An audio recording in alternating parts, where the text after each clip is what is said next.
Monsieur le Président Madiambal, chers amis,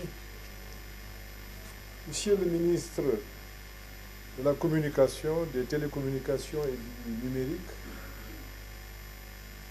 Mesdames, Messieurs les chefs d'entreprise, Mesdames, Messieurs les journalistes, Monsieur le Président de l'UPF, distingués invités, Mesdames et Messieurs, chers participants,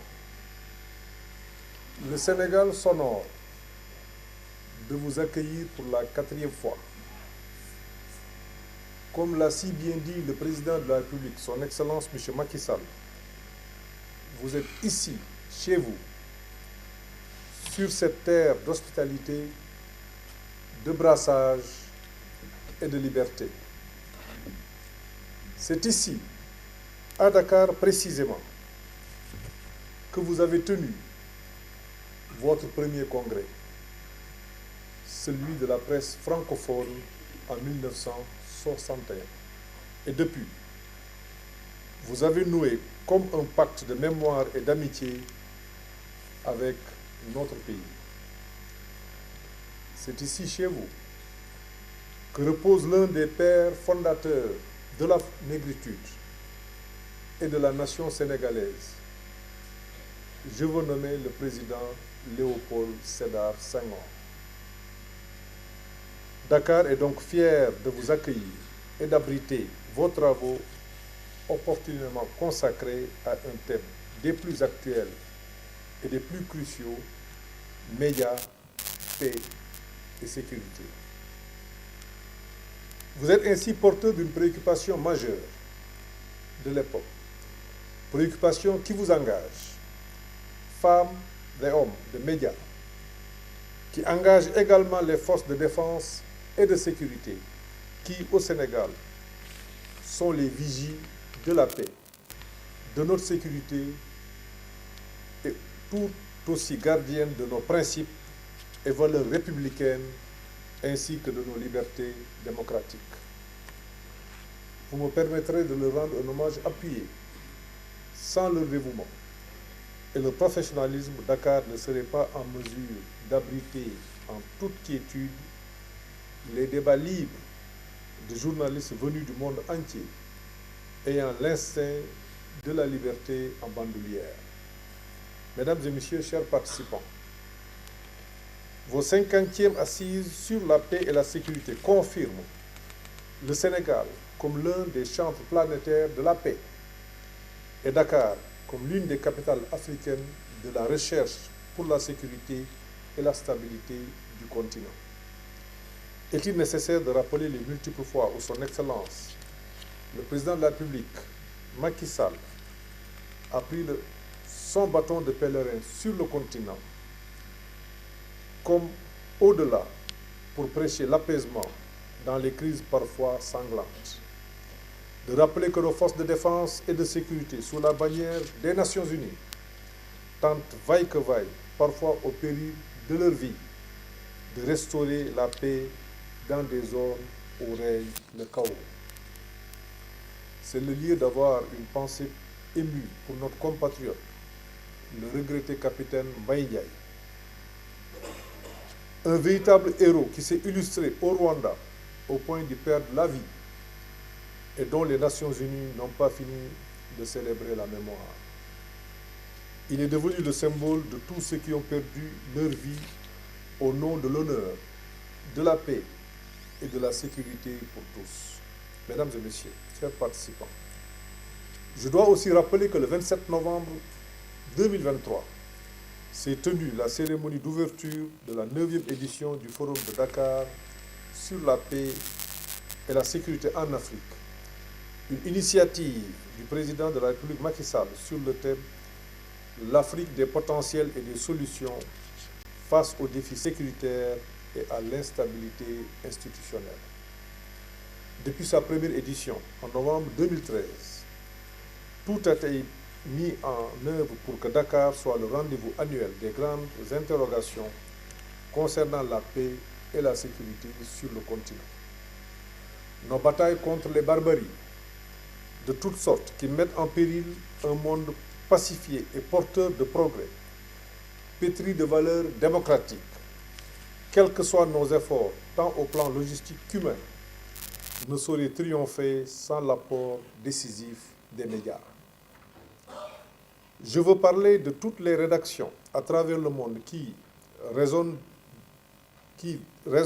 du cliquetis des ordinateurs ou de la voix des journalistes vertueux, soucieux de progrès humain, de justice et d'équité, défenseurs des vérités inaltérables qui construisent la cohésion sociale et la fraternité des peuples.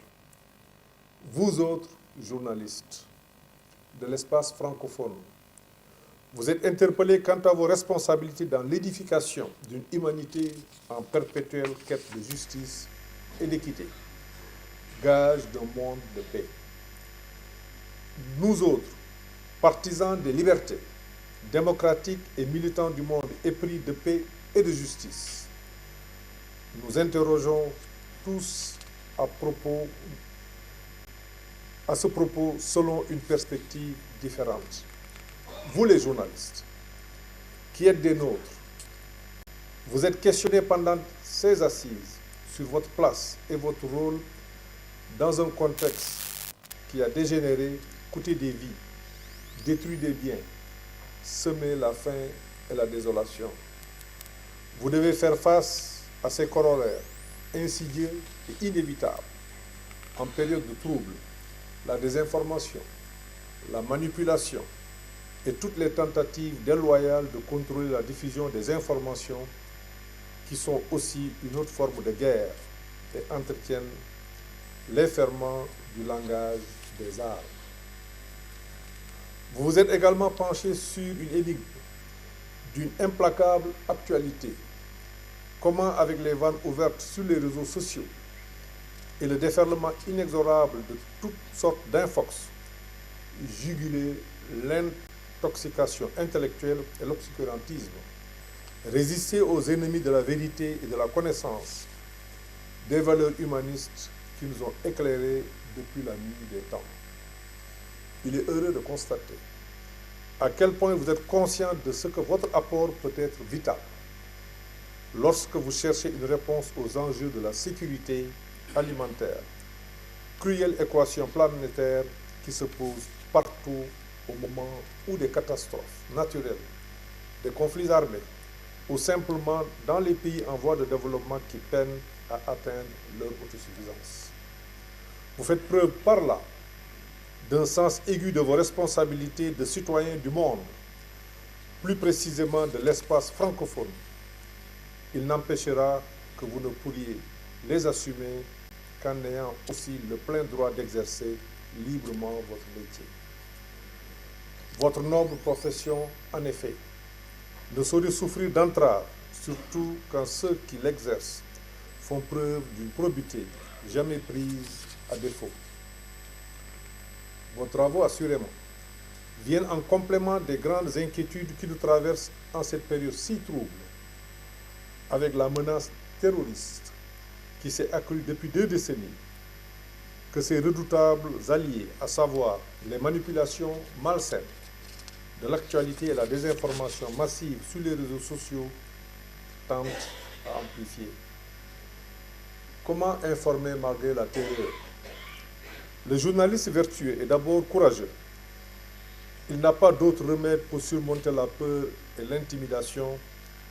C'est à ce prix qu'il restera intransigeant avec la vérité, socle inébranlable d'une société en paix et en sécurité. Votre questionnement est légitime. Existe-t-il des médias pour la paix? Ma réponse, quant à moi, en est que ce sont les médias aussi qui la construisent, aux côtés des autres défenseurs de la démocratie et des valeurs humanistes. Mesdames et messieurs, chers participants, je terminerai par vous souhaiter une agréable fin de séjour en terre de la Teranga, de paix et de liberté, ne doutant pas que vous aurez apprécié notre sens de l'hospitalité qui vous aura permis de tenir vos 50e assises dans une atmosphère sereine et conviviale. Sachez que le Sénégal sera toujours heureux et fier de vous accueillir et je vous remercie de votre très aimable attention. Voilà. Merci. Merci beaucoup, monsieur le Premier ministre. Merci beaucoup. Merci.